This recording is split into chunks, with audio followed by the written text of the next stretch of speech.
Welcome back. Let me quickly introduce my partners that will be dissecting the issues, looking at what has happened today, talking about the NFF election. Let me start with well-respected journalist, Smart Eboda. It's good to have you join us today. Thank you very much, Yemi. Good to be with you once again after a long time. A very long time. and of course, Damilola Onifode as well. It's good to have you join us today. Yeah, thank you very much, Yemi. All right, so Smart, let me start with you. There was, before the elections, there was calm. A lot of us were a bit apprehensive, but are you surprised that everything went on smoothly, no issues, no, the usual things that follow elections? But this time, there was some sort of calm, and everything just went on peacefully. Are you surprised that happened at all? I wouldn't say I'm surprised because I pray that there shouldn't be any issues. Okay. Before now, you agree that there were issues. Issues were coming up. No, there were even threats of court cases, injunctions here and there and all that. I just say I haven't gone through the stress of, oh, you are suspended, you are not known, FIFA will ban all of that. Now that we're moving towards it, let's just have it and let it go. At least the way it panned out, I was happy. But what I was even saying before there was that if Amaju Pinnick is the recurring decimal in it, he could just stay away. What's the other man's name? Giwa, who was contending. I said, okay, fine, his tenure is coming to an end. You just come and say, okay, fine, you've had 4 years of illegal stay in the glass house. Let me come now. With that, Amaju could just stay away, so let me concentrate on what goes on at the CAF level. But surprisingly, the man didn't put in paper for the elections. And then the way it went, just so calmly, I think it's something we have to be happy about. Damla, let me get your thoughts as well. I don't know if you were apprehensive, I don't know if you were worried at any point, but your thoughts, because look, we must say that everything went on smoothly today, no issues.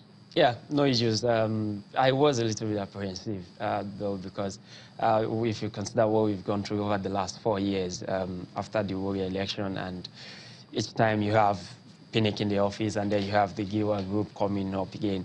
And I was a little bit apprehensive. Really, to be honest with you, without sounding negative, I didn't expect it to be this peaceful, really. I didn't expect it to be this peaceful. I woke up this morning expecting that maybe there would just be one injunction and one arrest somewhere. And we had that 4 years ago, but this went peacefully. And I think it also comes down to the way most of the delegates, the candidates actually conduct themselves. And I think credit to especially the 4 presidential candidates, Pinnick, Ogunjobi, Megari, and then the Okoye. I think it thumbs up to them the way they conduct themselves. All right. Of course, the big one in everything was always going to be who was going to emerge as the president, and it was a 4-horse race. Even though some people felt it was always the incumbent against his predecessor. But eventually, Amaju Pinnick won. Let me ask you again, the outcome, did it surprise you in any way? Yes, I should say it surprised me because first, I was saying the thing is holding in the northern part, the election held at the northern part of the country. So I thought there was going to be a gang up to say, no, it can't go to the south again.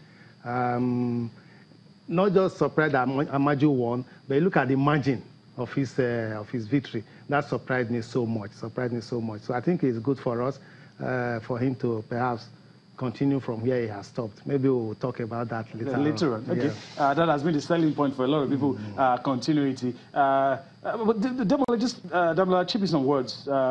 Any surprises, or that was what you expected all along? Yeah, I expected Amaju to win for me because I think compared to what we've had with the 2 previous administrations before this particular board, I think he deserves another 4 years. But the margin was not what I was expecting. I was expecting it to be very close, much closer.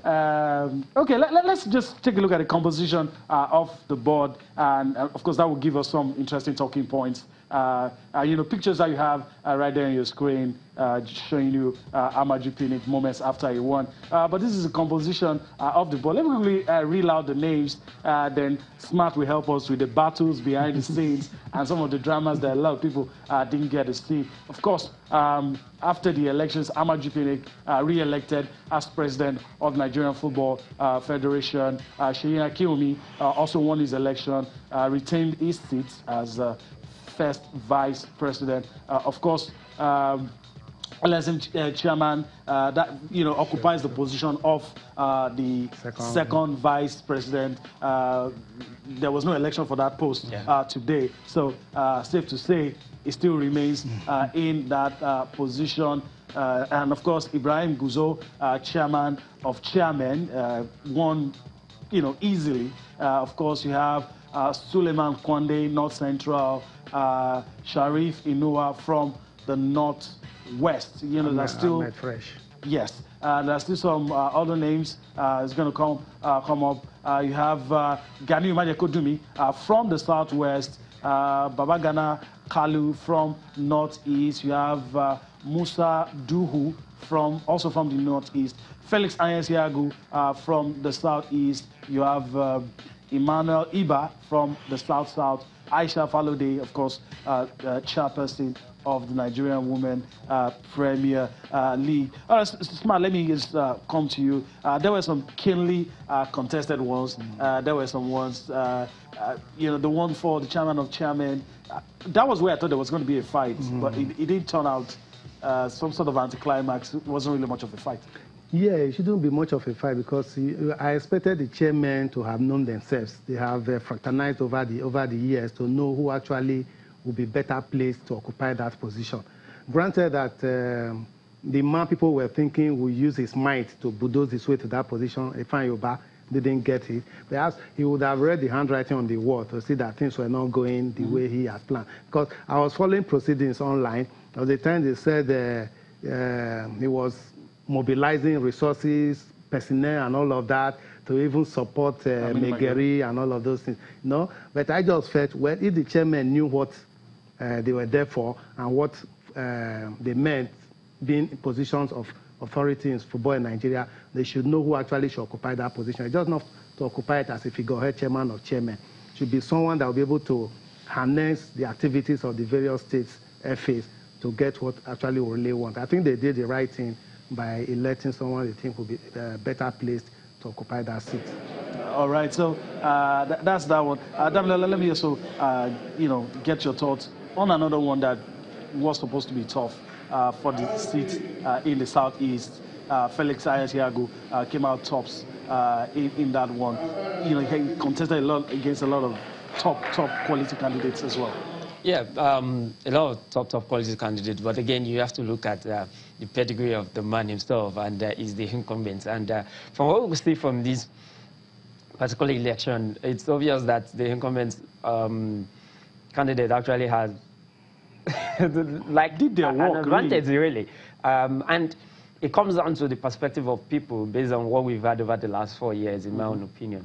It seems like most people are a bit more comfortable with what they've done. Yes, we must state that they had a slow start.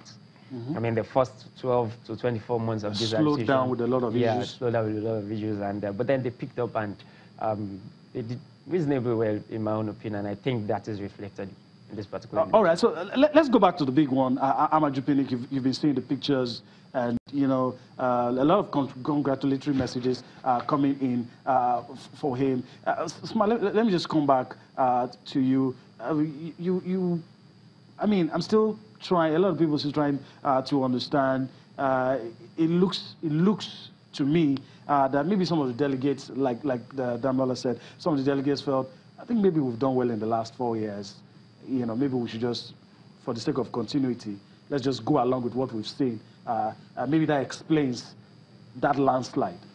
Well, if you ask me to describe Amaju Pinnick's tenure in the, I like to call it NFA, in the NFF for the last 3-4 years, I want to compare it with the English Premiership, all right, compared to other leagues in Europe.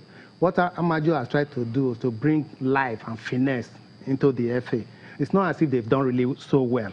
That's why when I say compared to English League is all about razzmatazz. It's not as if it's a very fantastic league. The money is there. The in terms of quality, not necessarily better than no. In terms of quality, it's not really better. You see, the foreigners go there to play because of the money there. if it was a very good league, very strong league that had local players playing there, England would have won the World Cup long time ago after 1966. Okay. That's what I want to see the Amaju Pinnick leadership to have been in the last 4 years. It's not as if they've done so very well in terms of football development in the country. Okay, a lot of people will say with the national teams, they seem to have done well. Developing football on the grassroots, well, a lot of question marks, but we'll see what happens. All right, let's link up with our man, Austin Okonakpan, our man that saw everything, has been giving us the reports. Austin, if you can hear me, it's nice to have you join us tonight. It's good to be on Sports Tonight. So good evening to our viewers and the guests in the studio. Good evening, Austin. Okay, Austin, just quickly fill us in. I know you have a lot to say. We've seen everything you've sent to us, but can you tell us some of the things we didn't see, the things that happened behind the scenes, and how everything just panned out today? I mean, it went well. It started with so much assumptions. The day it went by, people were wondering, is the election going to hold?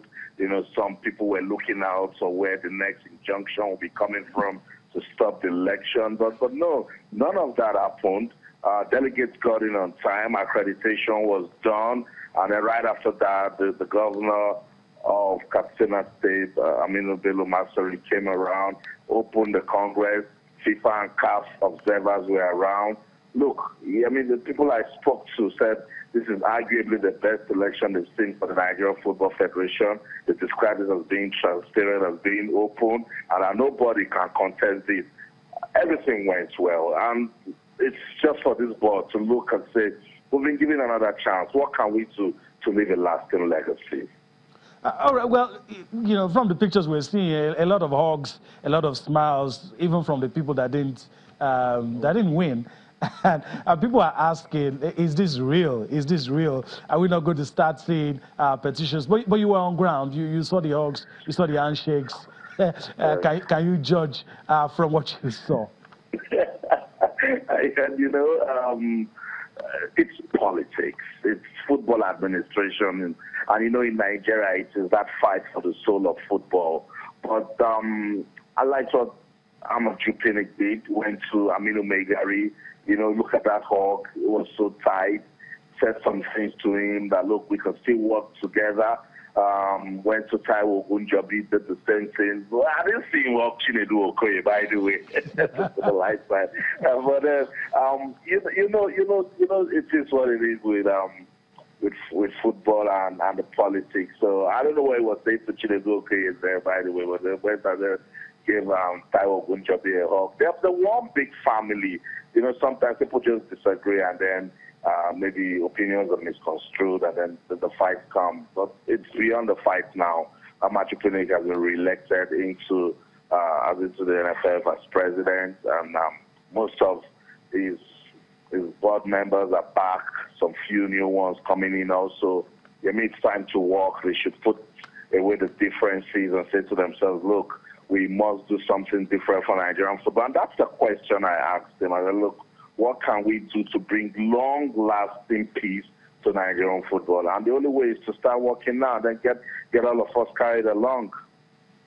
Okay, before I let you go, what can you tell us about the aftermath after the elections, everybody, the mood around there in Katsina, before we quickly let you go? It was good. It was good. FIFA observer was around, spoke to him, said, look, everything was done well according to FIFA status. As soon as the election was done, they left immediately. So the supporters of different persons were just singing and dancing. And look, for those of us covering this, look, it has gone beyond singing and dancing now. This is the second chance for Amaju Pinnick and his board. What can they do differently? We need to fix the league. We need to do more for players' welfare. Women's football, we need to do more. A lot of things. Bring sponsorship into football. Win back the fans. Nigerian football is not about the Super Eagles. It's about football in its totality. Yes, I agree with you. That's a big tax for them, That's true. All right, Austin, I want to thank you for your time on the show. It's been a busy day for you, but do find some time to rest, and hopefully we'll see you back here very soon. All right, that's our man, Austin Okonakman, filling us in with what went down right there in Castina. All right, we need to go on a break. When we return, we'll continue our discussion on the NFF elections and, of course, the ITO Cup. Join us again.